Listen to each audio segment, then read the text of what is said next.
Hello friends, welcome to Jagran IAS PCS. ये 9 अप्रैल का Indian express का एनालिसिस है।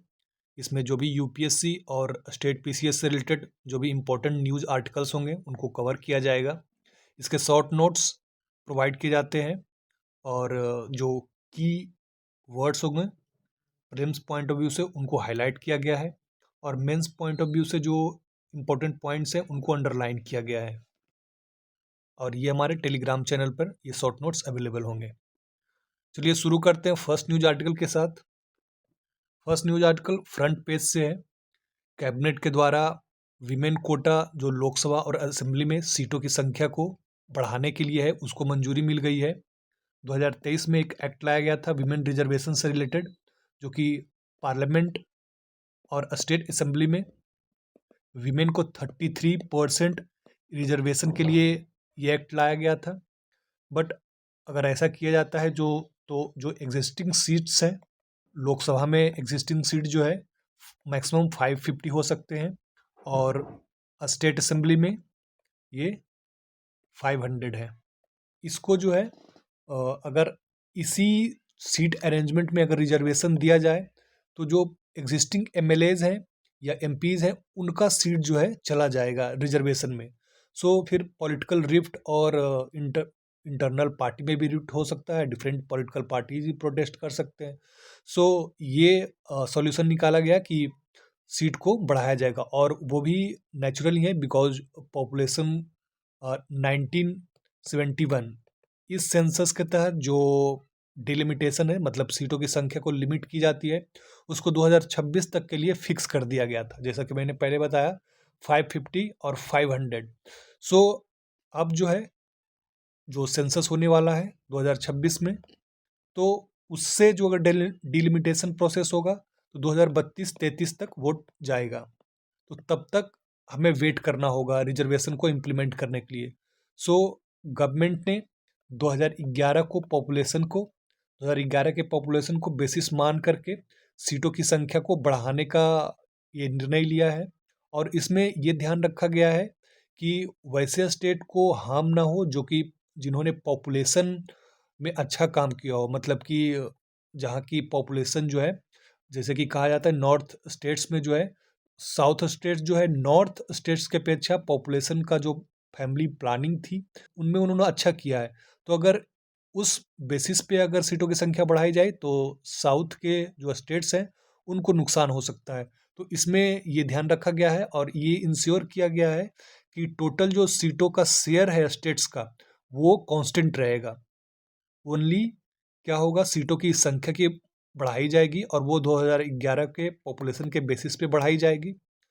सो इससे रिलेटेड जो अमेंडमेंट है कॉन्स्टिट्यूशन में उसको कैबिनेट की मंजूरी मिल गई है।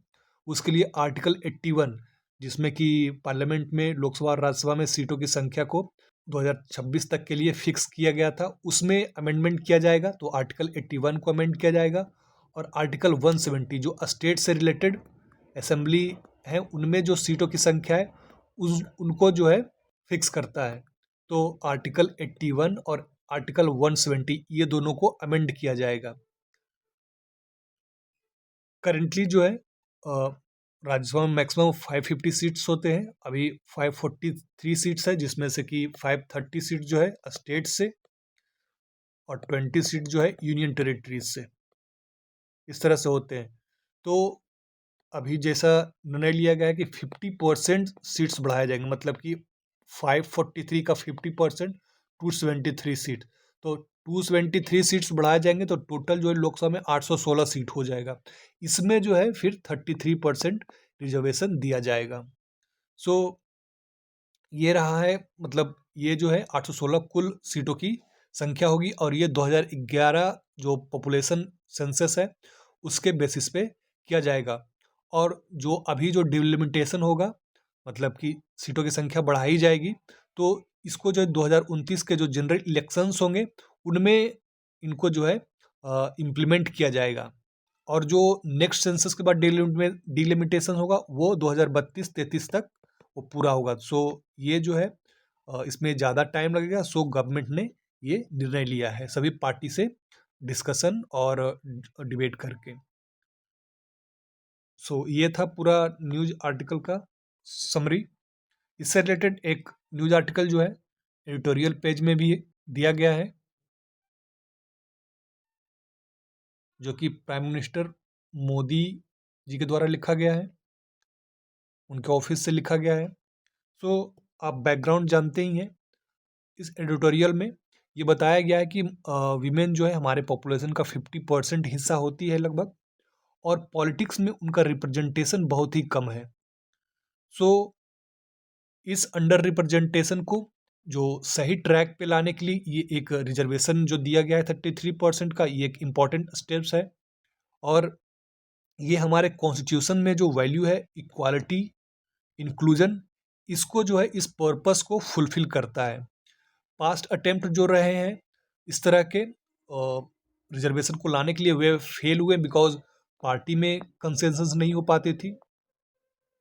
ऑल्सो जो पॉपुलेशन को लेकर के ये चिंता होती थी कि जिन स्टेट्स ने वो अच्छा किया है पॉपुलेशन में, अगर उनको हार्म होता है तो फिर कैसे सीट की संख्या को बढ़ाया जाएगा। सो जो डिफरेंट स्टेट्स हैं, डिफरेंट पॉलिटिकल पार्टीज हैं, उनमें कंसेंसस नहीं था। सो प्रीवियस अटेम्प्ट फेल रहे थे, बट इस बार जो है इस ब्रॉडली इस कंसेंसस को लाया गया है।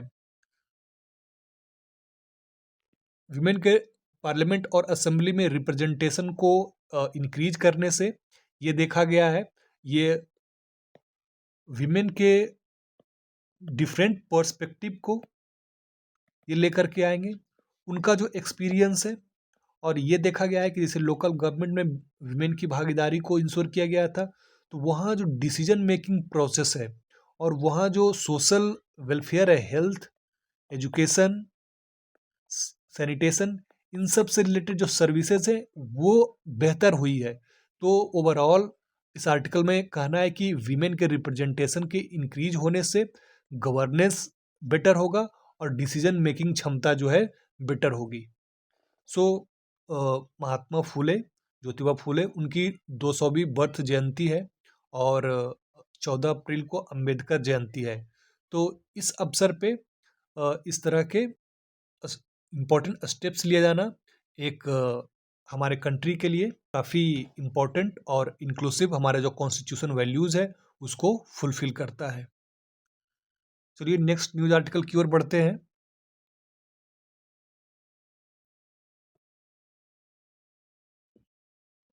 Next news article Iran war से रिलेटेड है। कल जो है सीज फायर का ऐलान किया गया, जो मीडिएटर्स हैं और ईरान, यूएसए के बीच सीज फायर होता हुआ दिखाई दे रहा है। अभी तो ये दिखाई दे रहा है, बट वो कितना समय तक चलेगा, इसका क्या रिजल्ट होगा, और नेगोशिएशंस जो है वो कितना आगे बढ़ पाएगा, क्या जो दोनों तरफ से डिमांड्स किए गए हैं उन डिमांड्स को लेकर के बातचीत में कोई सक्सेसफुल रिजल्ट होगा या नहीं होगा, इन सभी से रिलेटेड जो है 3 अलग अलग आर्टिकल्स जो हैं ये इंडियन एक्सप्रेस में आया है। एक तो Pakistan as a mediator, Pakistan के लिए एक अच्छी खबर है, और यूएसए के जो इंटरनल पॉलिटिक्स हैं उनके बीच इस वॉर को लेकर के डिफरेंसेस थे, तो उसके लिए भी एक आर्टिकल है, और कैसे डिस्कशन टेबल पर दोनों पार्टीज आए हैं, और यूएसए, इजराइल और ईरान, इनको इस वॉर से क्या मिला, क्या अचीव हुआ है, ये भी इस आर्टिकल में बताया गया है। सो तो इनका इसका जो है पूरे पेज का समरी जो है ये है। सो ये 39 डेज का ये वॉर रहा है अभी तक। इसमें अगर अचीवमेंट की बात करें तो यूएसए को क्या अचीव हुआ है, तो ईरान, आखिरकार ये ईरान के सोवरेंटी पे एक अटैक था, और ईरान के जो इम्पोर्टेंट लीडर्स थे उनको, ऊपर के लीडर्स, उनको एलिमिनेट किया गया। उसके बाद जो मिलिट्री कैपेसिटी थी, ईरान तो कुछ भी, मतलब ईरान तो बोलेगा ही, बट इसमें काफ़ी नुकसान भी ईरान को हुआ है। ईरान के लगभग 2000 से अधिक लोग मारे गए और काफ़ी इंजर्ड हैं। इस तरह के जब वॉर होते हैं तो जान माल दोनों को बहुत सारा नुकसान होता है। सो यूएसए के लिए एक अचीवमेंट ये है, जो न्यूक्लियर क्वेश्चन था उसको डिटरेंट करने में, मतलब उसको रोकने में यूएस सक्सेसफुल रहा या नहीं वो तो आने वाला समय ही बताएगा।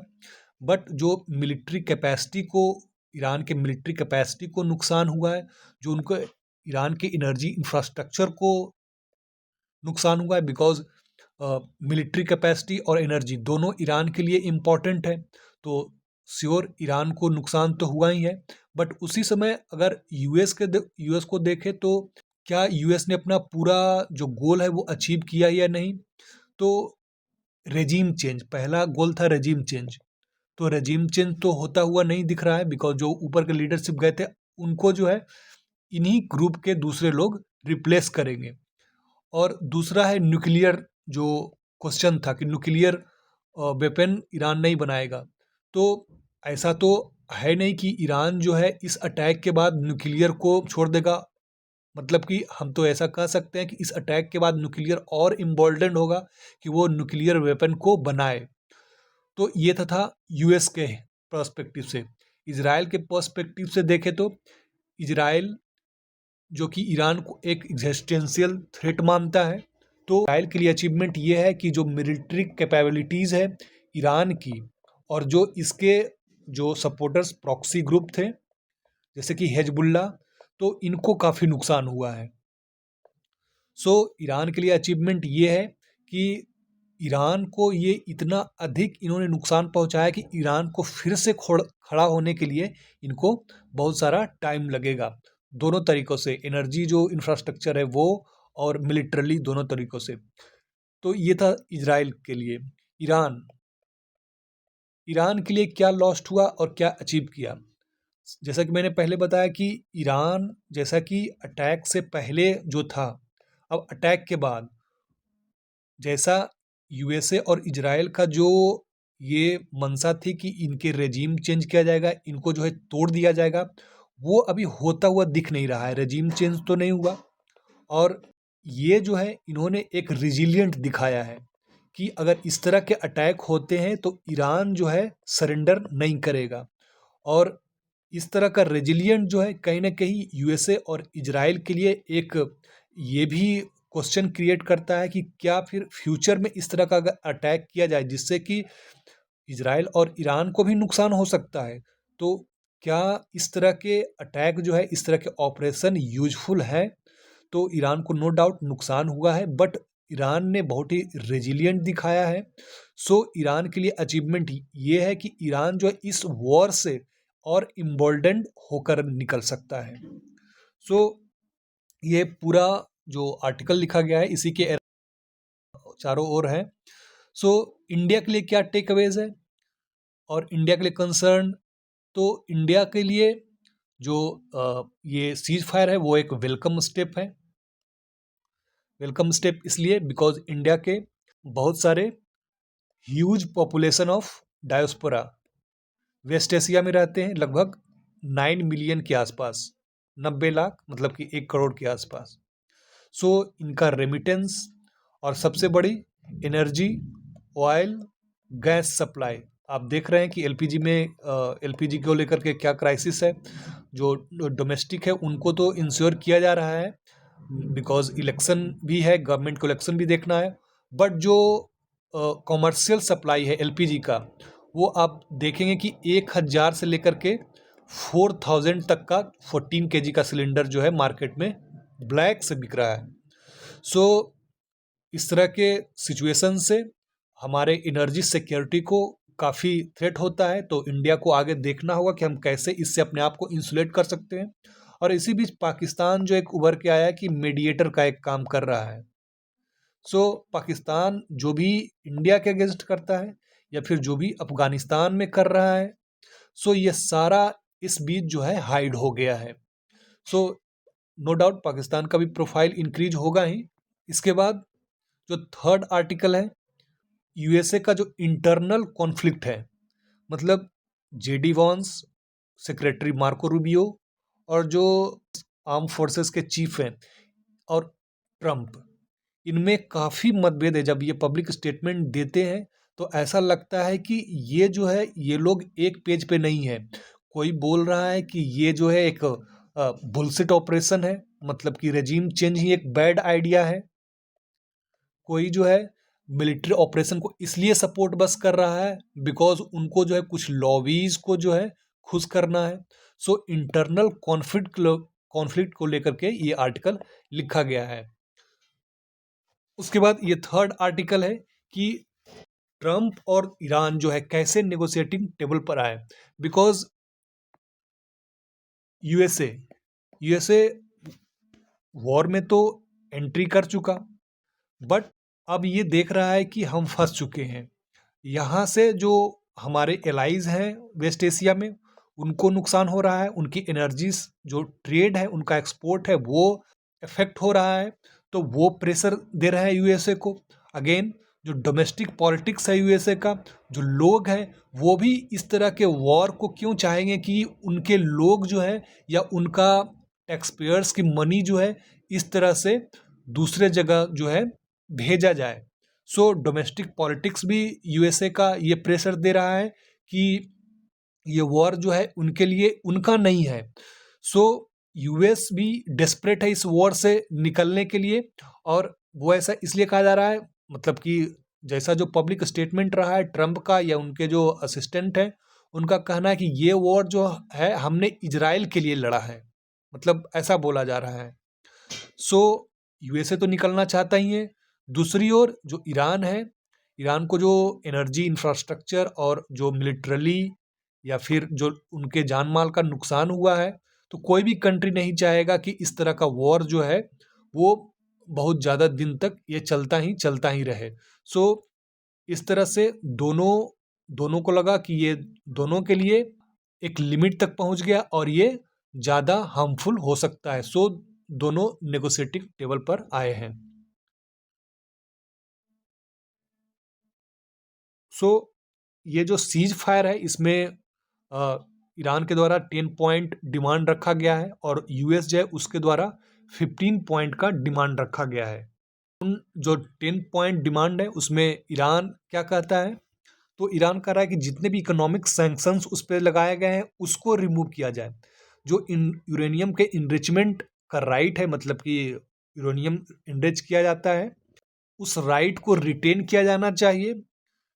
जो रेजीम चेंज गोल लेकर के ये अटैक किया गया था उसको इंश्योर किया जाएगा कि नहीं किया जाएगा, और जो फर्दर अटैक है ईरान के इंफ्रास्ट्रक्चर या मिलिट्री पे वो उनको रोका जाएगा। ईरान के जो प्रॉक्सी ग्रुप हैं उनको जो टारगेट किया जा रहा है वो भी बंद किया जाएगा।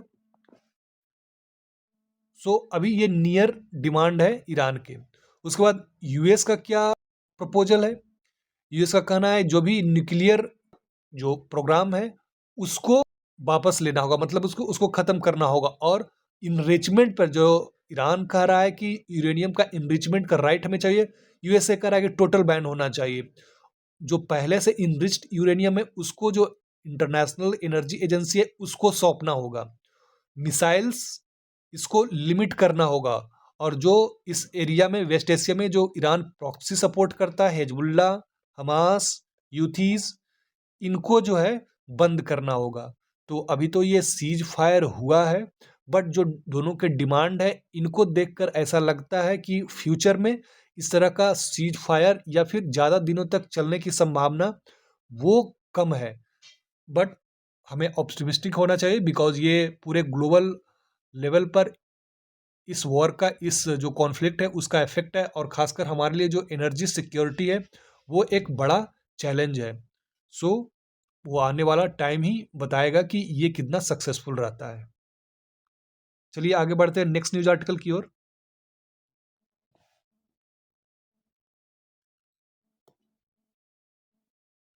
नेक्स्ट न्यूज आर्टिकल की ओर बढ़ते हैं। अगला न्यूज जो है इकोनॉमी पेज से है। जो सीज फायर अभी अनाउंस हुआ है, बट आरबीआई का कहना है कि हम जो है आगे इसको वॉच करते रहेंगे, और आने वाला समय जो है जो आने वाला 2026-27 फाइनेंशियल ईयर है वो टफ होने वाला है। बिकॉज ऑयल शॉक, इन्फ्लेशन और जीडीपी ग्रोथ का कम होना, सो इन शॉक्स की वजह से आरबीआई का कहना है कि सीज फायर जो हुआ है, बट जो इसके इफेक्ट हैं उसका इफेक्ट जो है ये इस पूरे फाइनेंशियल ईयर में और जो आने वाला फाइनेंशियल ईयर है उसमें भी देखा जा सकेगा। सो हमें बहुत ही वॉचफुल रहना है। सो आरबीआई 26-27 में पहले 2026-27 के लिए आरबीआई ने जो ग्रोथ रेट प्रेडिक्ट किया था वो 7.2% के आसपास था, बट जो रिवाइज है वो 6.9% है। जो ग्रोथ आने वाले समय में 2027, 28, 29 उसमें 6.7 और 6.4, मतलब कि डाउन साइड रिस्क, मतलब कि और भी कम हो सकता है। इन्फ्लेशन जो इस समय 4.6% है, ये आगे और भी बढ़ सकता है, बिकॉज ऑयल प्राइसेस, मतलब ऐसा ये एज्यूम किया जा रहा है कि जो ऑयल प्राइसेस बढ़े हैं और फिर पूरे जो साल भर का एवरेज निकाला जाएगा, तो आरबीआई का ऐसा एजम्पशन है कि 85 डॉलर पर बैरल, तो इतना रहने का अनुमान है। और इस वजह से जो इकॉनमी में शॉक्स आए हैं, उस वजह से रुपी भी वीक हो रहा है, कैपिटल आउटफ्लो हो रहा है, तो जो एवरेज रुपी का जो एवरेज कन्वर्जन होगा वो पर डॉलर 94 रुपीज़ होगा। इसके अलावा जो मानसून है उसका भी इस साल जो है नॉर्मल से कुछ कम रहने के आसार हैं। सो ये अल्नीनो रिस्क है, सो इसका भी असर जो है इन्फ्लेशन पे पड़ेगा।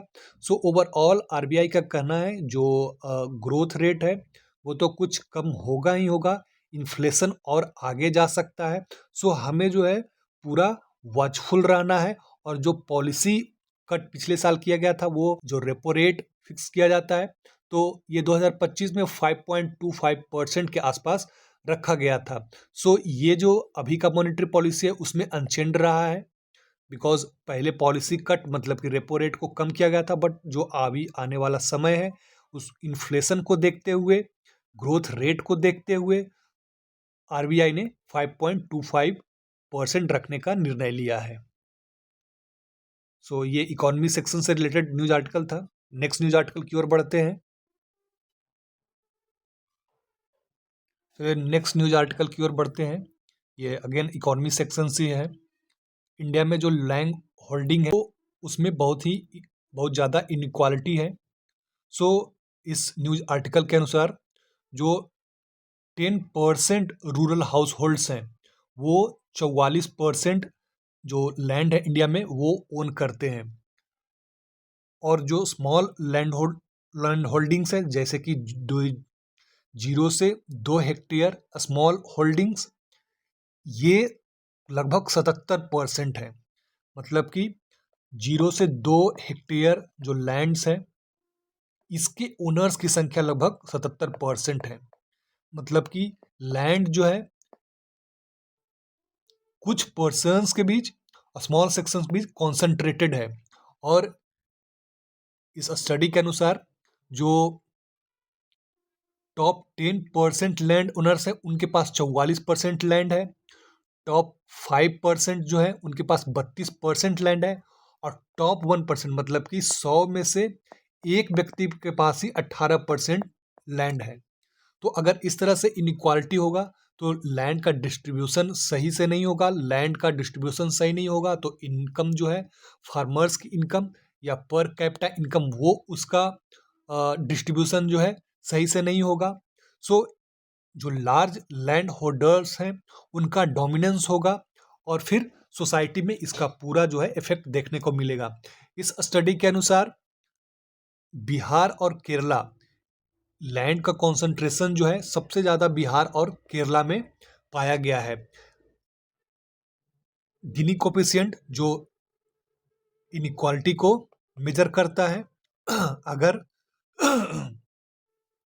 गिनी कोफिशिएंट 0 है तो ये परफेक्ट इक्वालिटी बताता है। कहने का मतलब कि सारा जो असेट है, जो पूरा पॉपुलेशन है, उनके बीच इक्वली डिस्ट्रीब्यूटेड है। अगर ये 100 दिखाता है गिनी कोफिशिएंट, तो इसका मतलब है कि एक व्यक्ति जो है पूरा का पूरा असेट जो है ओन करता है। सो इस तरह का जो हाई कंसंट्रेशन है वो बिहार और केरला में सबसे ज़्यादा देखा गया है। और इस स्टडी के अनुसार केरला का स्कोर जो है 90 रहा है, मतलब 90 इन गिनी कोफिशिएंट के हिसाब से काफ़ी हाइयर इनइक्वालिटी माना जाएगा। अगर हाई लैंडलेसनेस की बात करें तो मतलब कि जहाँ की लोगों के पास लैंड है ही नहीं, तो वो पंजाब में है 73% लोगों के पास और बिहार में 59% लोगों के पास। अगर लो लैंडलीनेस की बात करें, मतलब जो राज्य इनमें अच्छा करते हैं वे हैं राजस्थान और उत्तर प्रदेश। सो ये इसका डिबेट जो है इस पे कि जो स्मॉल लैंड होल्डर्स हैं जिसके पास 0 से 2 हेक्टेयर लैंड है, ये डिबेट बहुत समय से चला आ रहा है। और इस तरह के जब इनइक्वालिटी जो है सोसाइटी में होते हैं तो सोसाइटी जो है पूरे अपने पोटेंशियल से ग्रो नहीं करता है, और वो जब सोसाइटी पूरे पोटेंशियल से ग्रो नहीं करता है सो उसका इफेक्ट जो है इकोनॉमी पे पड़ता है। बिकॉज इकोनॉमी को पूरी तरह से ग्रो करने के लिए, अपने फुल पोटेंशियल से ग्रो करने के लिए इंक्लूसिव डेवलपमेंट, इंक्लूसिव ग्रोथ बहुत ही जरूरी है। सो इस तरह के इनइक्वालिटी को हमें दूर करना होगा, और खासकर जो लैंड होल्डर्स हैं उनके बीच, बिकॉज हमारा एक बड़ा पॉपुलेशन जो है फार्मर्स है, एग्रीकल्चर पे डिपेंड करता है, और एग्रीकल्चर जो है लैंड पे डिपेंड करता है। सो इस तरह के इनइक्वालिटी को हमें फेज्ड मैनर में रिड्यूस करना होगा। आई होप आपके लिए आज का ये एनालिसिस यूजफुल रहा होगा। आज के लिए बस इतना ही। All the best and thank you for watching.